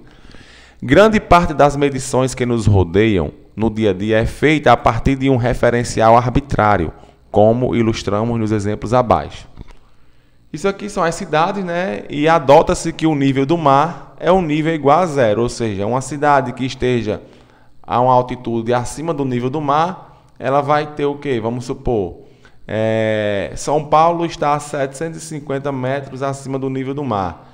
Já uma cidade que está abaixo do nível do mar vai estar, vamos supor, a 300 metros abaixo do nível do mar. A Holanda, né, ali em Amsterdã, dizem que ela está abaixo do nível do mar, certo? Ou seja, estaria, vamos supor, a menos 100 metros abaixo, que seria o quê? 100 metros abaixo do nível do mar. A gente adota como sendo o nível do mar o nível zero, a altitude igual a zero. E um exemplo dessa cidade que está no nível do mar é o Rio de Janeiro, Natal, João Pessoa, são cidades ali, né, costeiras. Vamos ver outro exemplo. Em um edifício, né, nós sabemos que há os andares para cima e os andares subterrâneos, né? Então, quem está para cima no primeiro, no segundo, no terceiro, no quarto, até, vamos supor aqui, até o sexto andar neste exemplo.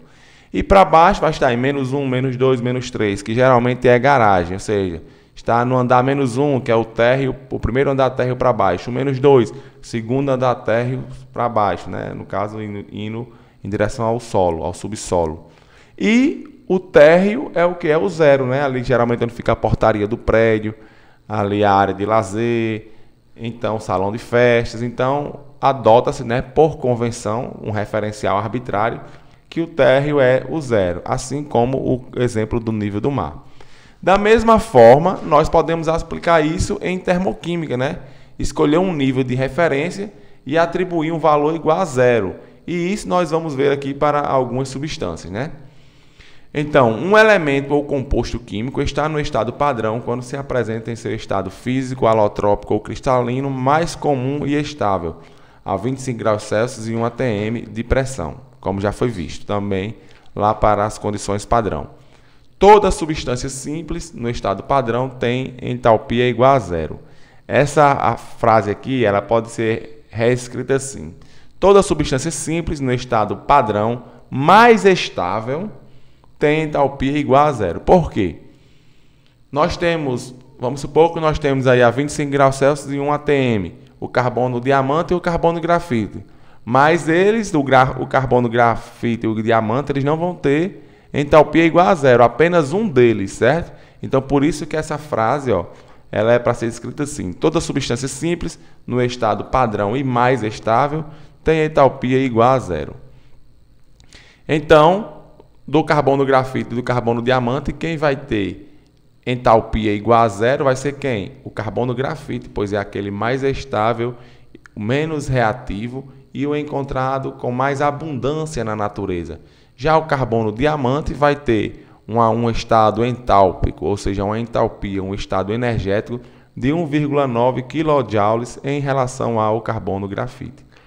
O mesmo exemplo nós aplicamos para os alótropos do oxigênio, onde o gás oxigênio, O2, a 25 graus Celsius e 1 atm, ele representará, né, o nível zero, ou seja, arbitrariamente, adota-se que o oxigênio, a sua entalpia é zero.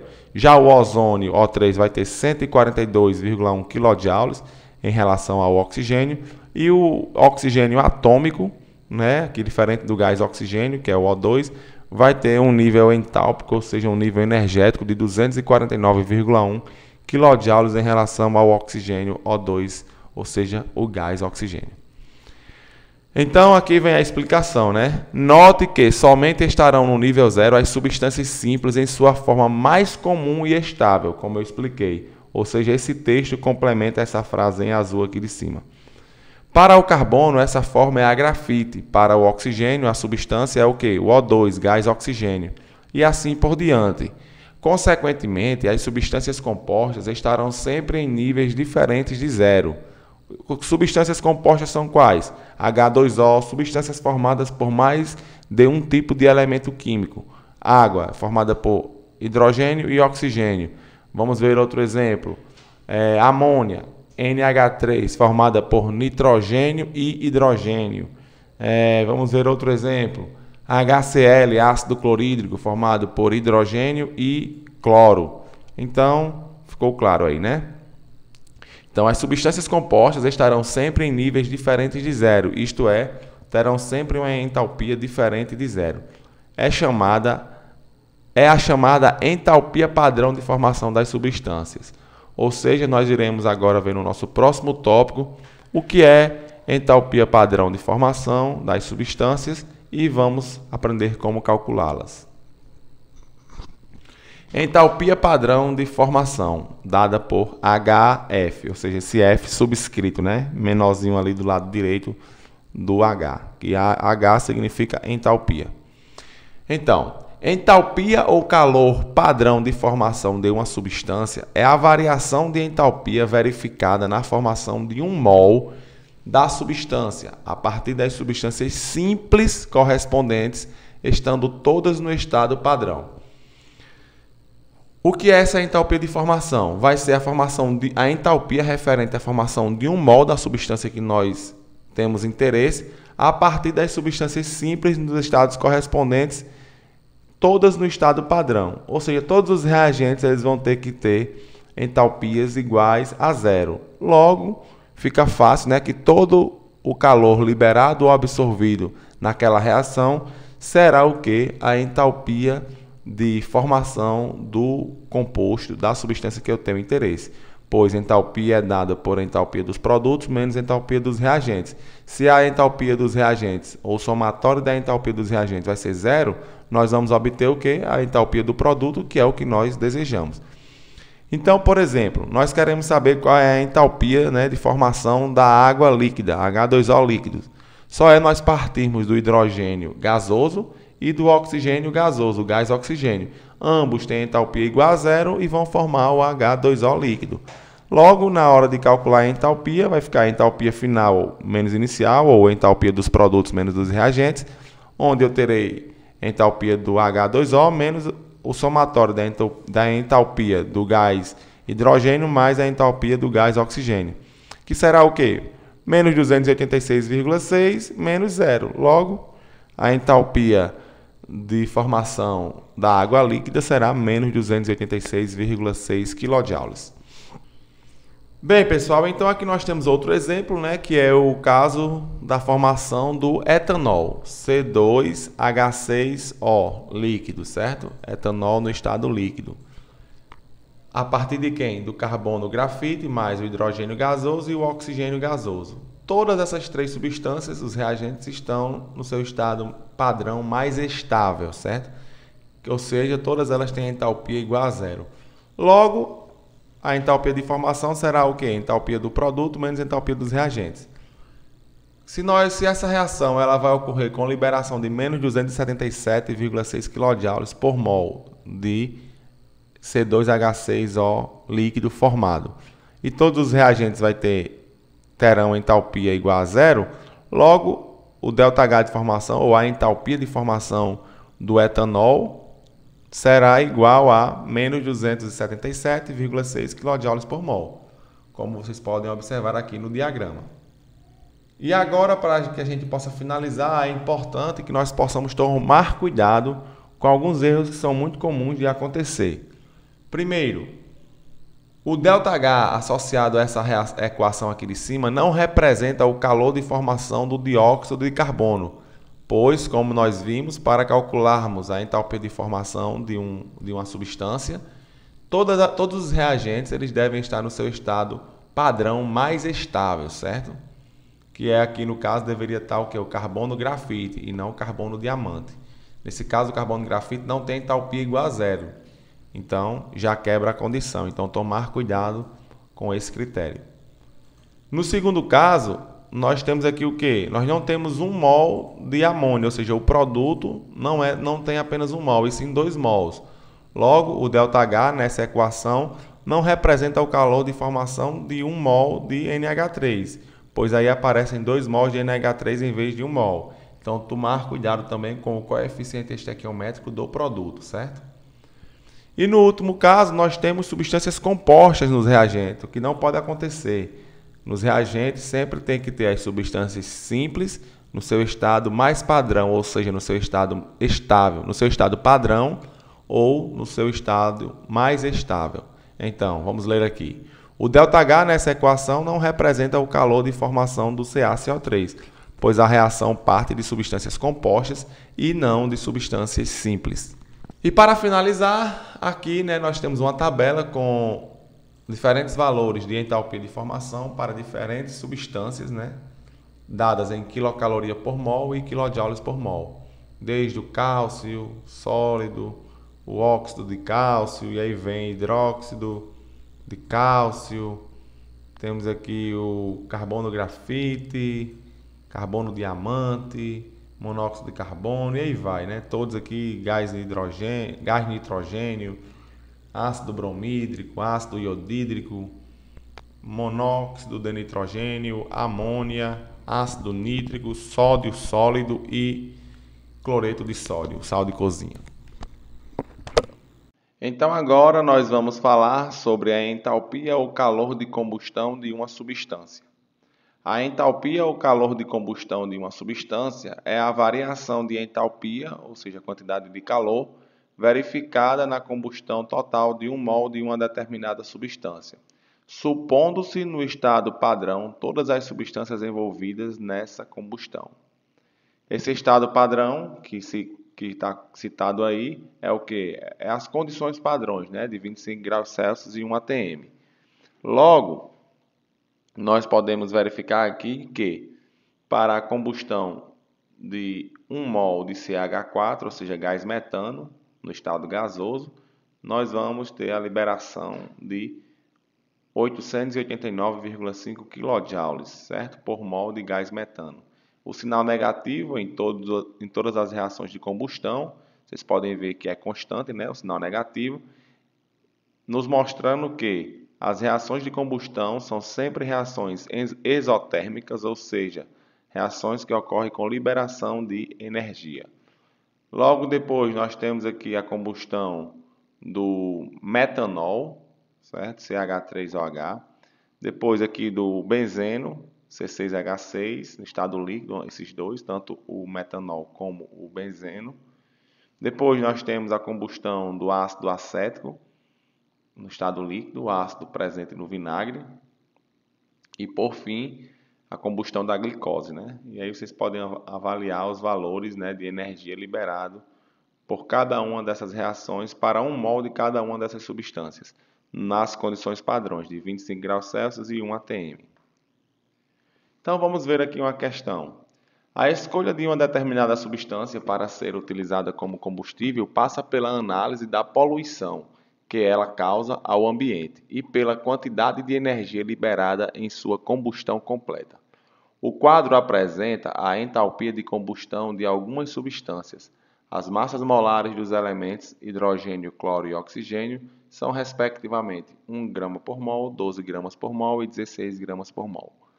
Levando-se em conta somente o aspecto energético, a substância mais eficiente para a obtenção de energia na combustão de 1 kg de combustível é o, ou seja, ele dá as substâncias, dá as fórmulas químicas dessas substâncias, onde vocês terão que calcular as massas molares e também dá a entalpia, ou seja, o calor liberado na queima de cada uma dessas substâncias. E ele pergunta quais delas é a mais eficiente, a que libera mais energia. Vai ser o etano, o etanol, o metanol, o acetileno ou o hidrogênio, que são as 5 substâncias citadas aqui na tabela. Então, a chave para vocês responderem a essa pergunta é o seguinte. Começando aqui pelo acetileno, né, e depois vocês só vão replicar para todas as outras substâncias. Eu vou mostrar como é o raciocínio de resolução.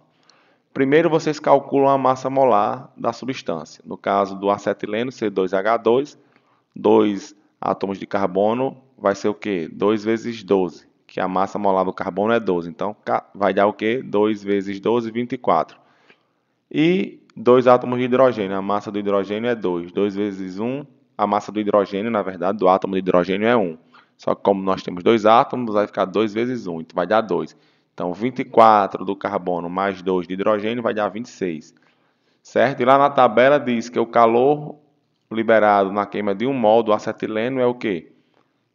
1.298 kJ por mol. Vocês vão ter que calcular qual é o calor liberado para 1.000 gramas. Vocês podem fazer até por regra de 3, né? Que dá a mesma coisa. Vocês vão lá, para 26 gramas vai liberar 1.298. Então, para 1.000 gramas vai liberar quanto? Só que eu já exemplifiquei aqui, né? Já adiantei e coloquei aqui, né, na forma dessa expressão matemática. Onde para todos os casos vocês vão fazer o quê? O calor molar, que é dado na tabela, vocês vão dividir pela massa molar da substância vezes 1.000 gramas, certo? Então, vocês vão encontrar aqui, no caso, para o acetileno, o calor liberado na queima de 1.000 gramas de acetileno é o quê? 49.923 kJ. Vamos fazer isso para o etano, para o etanol, para o hidrogênio e para o metanol. E vocês vão ver que o hidrogênio vai ser a substância que mais vai liberar energia, ou seja, a substância que mais vai ter um valor energético, né, na queima de 1.000 gramas de hidrogênio, comparado com a queima de 1.000 gramas das outras substâncias. Então, a alternativa correta é a alternativa E, hidrogênio. Agora vamos falar sobre a entalpia ou calor de neutralização de uma substância. A entalpia ou calor de neutralização é a variação de entalpia, quantidade de calor liberada, verificada na neutralização de 1 mol de H+ do ácido por 1 mol de OH- da base, supondo-se todas as substâncias em diluição total ou infinita a 25 graus Celsius e 1 atm. Então, nós temos aqui um ácido forte, o ácido clorídrico, mais uma base forte, o hidróxido de sódio. Vamos formar cloreto de sódio, sal de cozinha, mais água. E o calor liberado nessa reação de neutralização é de menos 59,9 kJ por mol.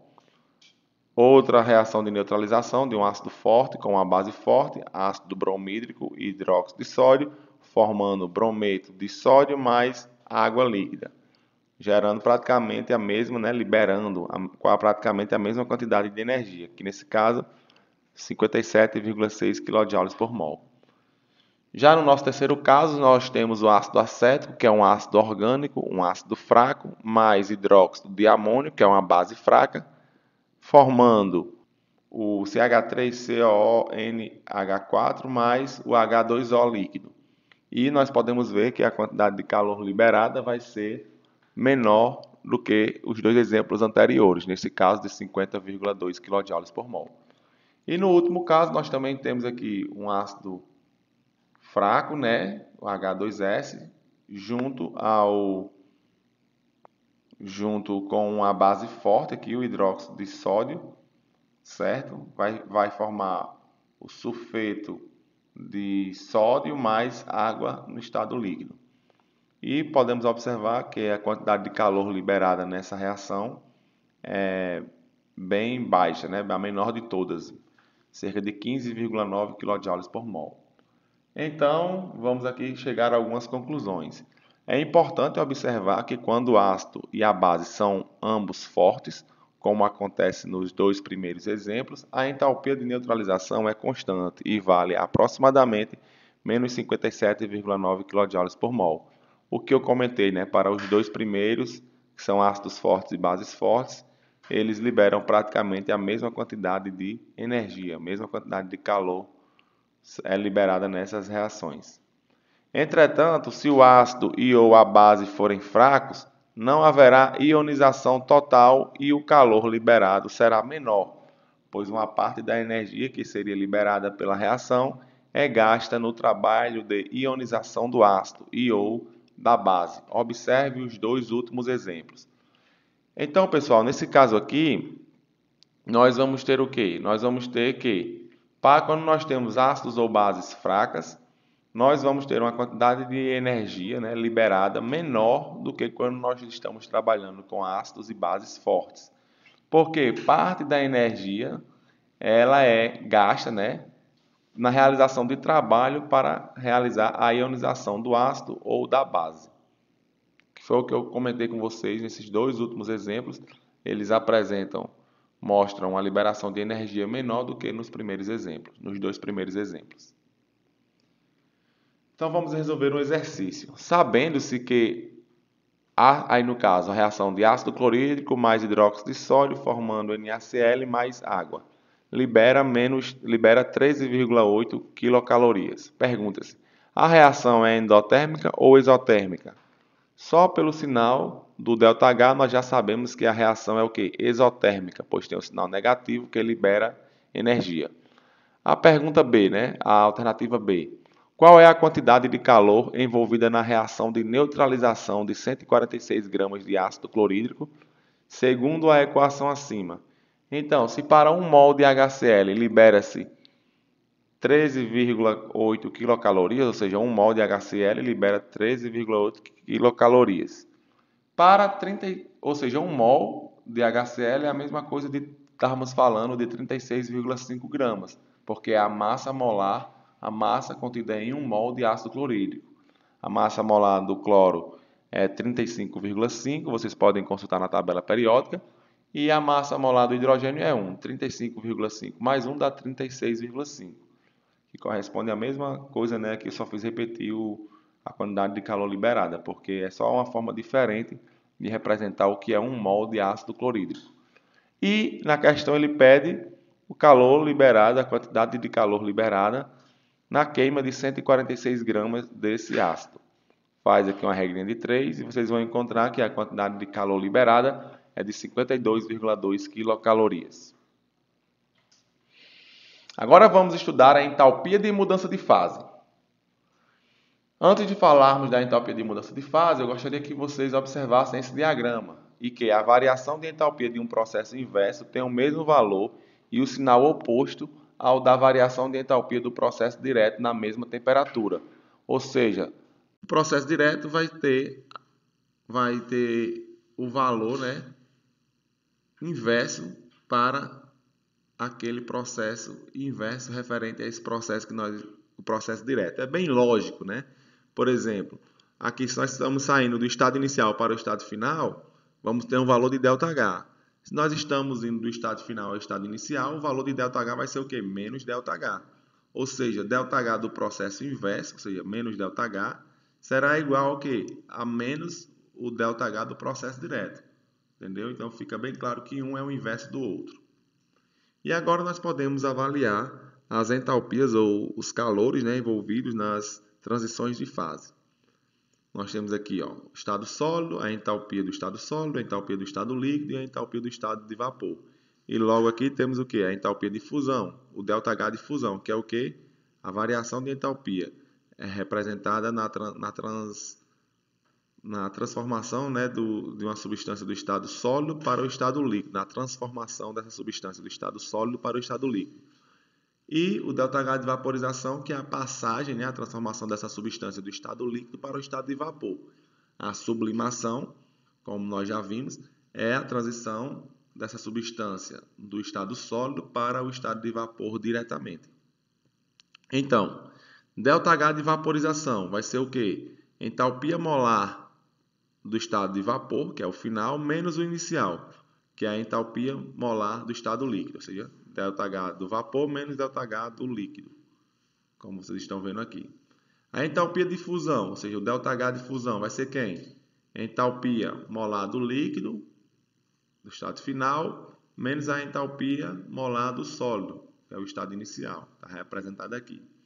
ΔH de sublimação é a entalpia molar do vapor, menos a entalpia molar do sólido, como vocês também estão vendo aqui. E quem é o ΔH de sublimação, que a gente pode representar de outra forma também? ΔH de sublimação pode ser dado como a soma dos ΔH de fusão mais o ΔH de vaporização. E para finalizar aqui nós temos que, como a entalpia é uma propriedade de estado, a entalpia de sublimação pode ser expressa como a soma das entalpias de fusão e de vaporização, que foi o que eu comentei aqui, né, que eu coloquei aqui, esse meu último comentário. E lembrar sempre, como já comentei lá na primeira lei da termodinâmica, toda função de estado é aquela função que só depende do estado inicial e do estado final. E entalpia é uma função de estado. Agora vamos falar sobre a energia ou entalpia de ligação. Denomina-se energia de ligação a variação de entalpia da reação em que um mol de ligações é quebrado, estando o reagente e os produtos dessa quebra no estado gasoso. Ou seja, tanto os reagentes como os produtos devem estar no estado gasoso. A quebra de uma ligação química é um processo endotérmico, ou seja, todas as quebras de ligações químicas requerem o quê? Energia para que ocorra, ou seja, o ΔH é maior do que zero. Já a formação de uma ligação química é um processo exotérmico que ocorre com o quê? Liberação de energia. ΔH da reação é igual ao ΔH da quebra mais o ΔH de formação. Aqui eu tenho alguma tabela, né, com alguns valores de alguns valores das entalpias de ligação de algumas ligações. Por exemplo, a ligação hidrogênio-hidrogênio tem aqui um valor de 436, nesse caso aqui é dado em kJ por mol, certo? De uma ligação simples oxigênio-oxigênio, 157 kJ por mol. Uma ligação dupla, 496. Aí toda vida que tiver um asterisco significa o quê? A energia de ligação da molécula biatômica correspondente, certo? E nos demais casos o valor é uma média de valores obtidos de várias moléculas em que existe a ligação mencionada. Então é um trabalho assim com médias, né, nos outros casos, para ter um valor mais representativo do valor da quebra daquela ligação ou da formação daquela ligação. Então vamos resolver aqui, depois desse slide a gente resolve um exercício. Então o ΔH de uma reação, ele pode ser dado a partir do quê? Do ΔH da quebra das ligações, que vai ser o quê? Sempre endotérmico, mais o ΔH de formação das ligações, que vai ser sempre o quê? Exotérmico. Aqui nós temos um exemplo, né? Onde nós temos o eteno, certo? Nessa substância nós vamos ter o quê? 4 ligações simples carbono-hidrogênio e uma ligação dupla carbono-carbono, certo? Aqui nos reagentes. Então, nós vamos ter a ligação dupla carbono-carbono é 612 kJ por mol e a ligação carbono-hidrogênio é 412. Então, como nós temos 4 vezes 12. E temos também aqui a reação de um eteno mais um hidrogênio para formar o etano, né? Então, aqui no caso do hidrogênio, nós vamos ter 436 kJ, certo? Para essa ligação simples hidrogênio-hidrogênio. Então, para que a gente possa quebrar essa ligação, nós temos que fornecer 436 kJ. Quando nós somamos todos esses valores, nós vamos obter o quê? Que nós devemos fornecer mais 2.696 kJ de energia, certo? Para quebrar essas ligações. E aqui, fazendo a mesma relação que eu expliquei para os reagentes aqui para os produtos, vocês vão ver que nos produtos serão liberados o quê? Menos 2.820 kJ, certo? E o resultado, quando a gente faz aqui essa soma, né, da quantidade de energia que nós devemos fornecer para quebrar as ligações dos reagentes, mais a quantidade de energia que nós devemos retirar, né, que será liberada na formação das ligações dos produtos, nós vamos obter um valor de menos 124 kJ, ou seja, essa reação ocorre com a liberação de menos 124 kJ. Vamos resolver aqui uma questão. O gás químico, né, hidrogênio, é considerado um ótimo combustível. O único produto da combustão desse gás é o vapor de água, como mostrado na equação. 2 átomos de hidrogênio gasoso mais um átomo de oxigênio gasoso, liberando 2 moléculas de água gasosa. Um cilindro contém 1 kg de hidrogênio e todo esse gás foi queimado. Nessa reação, são rompidas e formadas ligações químicas que envolvem as energias listadas no quadro. Ele coloca uma ligação simples hidrogênio-hidrogênio, outra ligação simples hidrogênio-oxigênio e uma ligação dupla oxigênio-oxigênio, e os seus valores, respectivamente. E também dá as massas molares do H2, do O2 e do H2O. E pergunta: qual é a variação da entalpia em kJ da reação de combustão do hidrogênio contido no cilindro? E está aqui as opções. Então, ele quer saber o valor da variação da entalpia em kJ da reação de combustão do hidrogênio contido no cilindro. Vamos lá, resolver essa questão. Então, inicialmente, nós temos aqui a reação, né?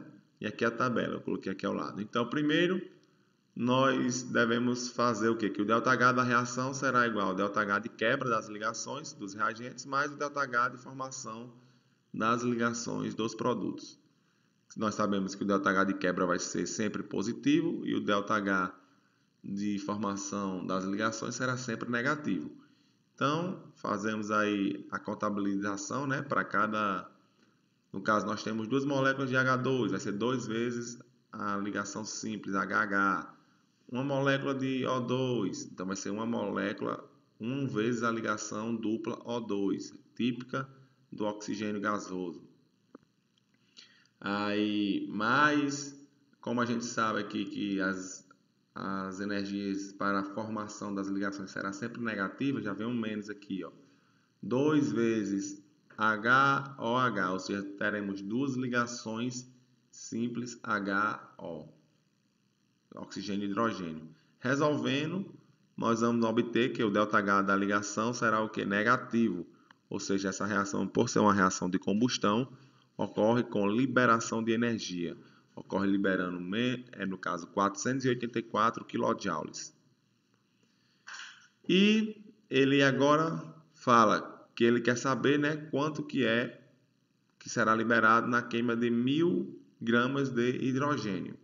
Então, se para 4 gramas libera-se 484 kJ de energia, para 1000 gramas a gente faz e encontra que para 1000 gramas a quantidade de energia liberada será de 121.000 kJ. O nosso último tópico da aula vai ser a lei de Hess. Então, a lei de Hess nos afirma que as equações termoquímicas das etapas de uma sequência de reações podem ser combinadas para dar a equação termoquímica da reação total. Nesse caso, nós temos carbono grafite mais oxigênio produzindo monóxido de carbono mais oxigênio, certo? E está aqui o ΔH dessa reação com a liberação de energia.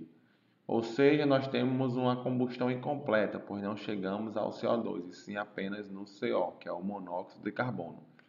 E logo embaixo nós temos a reação de que CO2 produz CO mais gás oxigênio. E está aqui também o valor do ΔH. Como é que a gente poderia combinar essas duas equações para que na primeira eu tivesse uma combustão completa? É simplesmente multiplicar por menos 1 essa equação de baixo. Quando a gente multiplica por menos 1, até o ΔH também fica invertido, certo? Então, multiplicando por menos 1 significa que o que é produtos vai passar a ser reagentes e o que é reagentes vai passar a ser produtos. E o ΔH, se está positivo, vai ficar negativo. Então, a partir do momento que a gente faz essa alteração, certo?